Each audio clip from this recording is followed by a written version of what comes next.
What is the worst thing you overheard while pretending to be asleep? Story 1. When I was a kid, I used to be scared of monsters or something coming to get me in my sleep. I would ask my dad to check on me before he went to bed. This would put my mind at ease. One night, I heard him coming up the stairs. I knew I wasn't supposed to be awake and that I would get in trouble if he saw me, so I pretended to be asleep. He came into my room and just kind of stared at me for a few seconds. Then, he came up close, lifted my blanket, farted, turned around, and left. It's been at least 15 years, and I remember that night vividly. He denies it to this day, but I know what happened. Story 2. I heard the news that my dad passed away while I pretended to be asleep. I was 12 years old at the time, and I woke up in the middle of the night to go to the bathroom. Afterward, I went to the kitchen to get some water, and then saw my sister sitting on the couch. She asked me if I could sleep out in the living room, and I didn't think anything of it. The next morning, I kept my eyes closed, pretending to be asleep, and I overheard my mom telling my dad's friend that we had just lost him. I will never forget that moment. Story 3. It was my freshman year of college. I had a very nice roommate who was in an incredibly toxic long-distance relationship with his high school girlfriend. She constantly called him and accused him of cheating. Funny enough, he never actually left the room except to go to class. I assumed she was cheating on him, because why else would she constantly assume he was cheating when she had no evidence and he had never done anything before? But I never paid attention to the details of the conversations.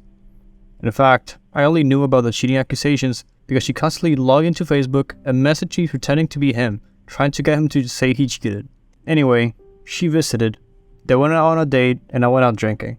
I had a fight with my girl that night, so I went home and went to bed early. I was almost asleep when they came in, making out and all that. I was annoyed, but I tried to sleep. They were getting busy and then it got weird. It began with, "You can put it up my ass," she said. Oh god. He was like, "Are you sure?" And she goes, "Yeah, John did it, so it's only fair. Plus, you're smaller, so it will be easy." Wait, what? Yeah, come on. No, that's super messed up. Why would you say that? What the heck? I thought we were past that. Well, mostly, but it felt unfair not to let you.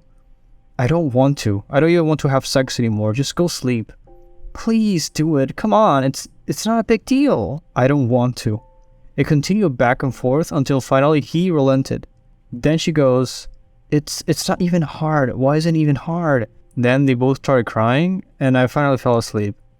They did it around for more 6 months until they broke up. Story 4. I was sleeping over at a friend's house when I was 14. We were all laying on the floor living room, and I couldn't sleep. Two of my friends, guy and girl, directly next to me started doing freaky things together. I was extremely shy and a couple of years younger than them, so I stayed quiet and hoped they stopped. I had to listen to them for about an hour, while she made very weird, moaning, squeaky noises, and he was singing 20 different songs to her. That was the last time I slept over at a friend's house.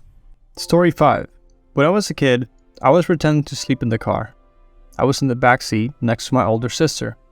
I was probably 6 or 7, so she would have been around 13.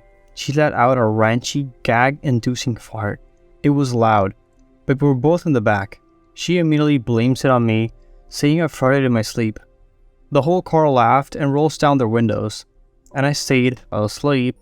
Until this day, no one knows it was her, and she still thinks she got away with it without me knowing.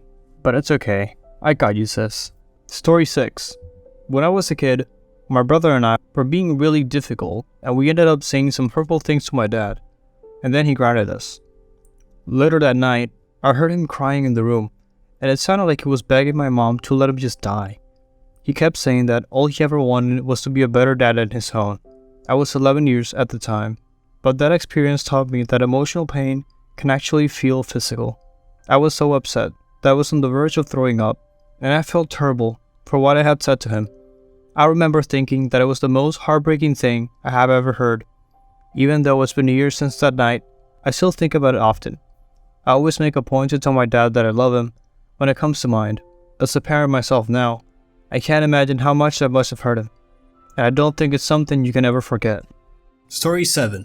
4 years ago, after a night out in New York City with a friend, we decided to crash at her parents' Manhattan apartment, instead of striking back to our respective places.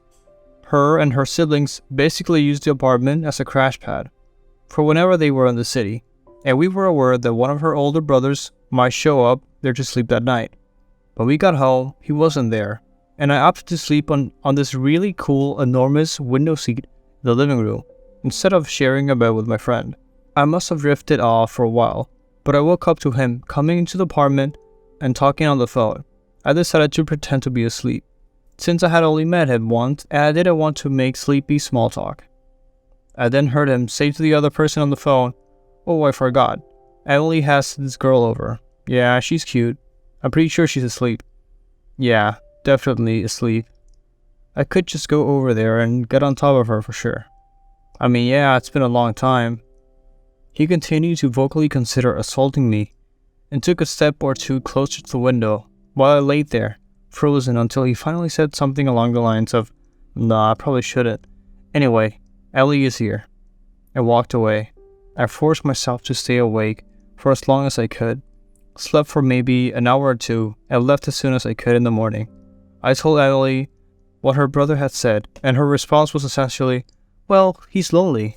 Story 8. My roommate's boyfriend and his friend came into my room when we thought I was asleep. It was warm, and I was sleeping naked with minimal blanket coverage. I froze and pretended to be asleep. They proceeded to talk about my body and how it was anyone's type. Also, how easily it was to drug a lady these days. Oh, and the friend talked about how easy it would be to sell/steal my boyfriend's boat motor that he had stored in the room. Yeah, so they were kicked out, and my first friend became an ex-friend because she was pissed I let my boyfriend kick them out. Story 9.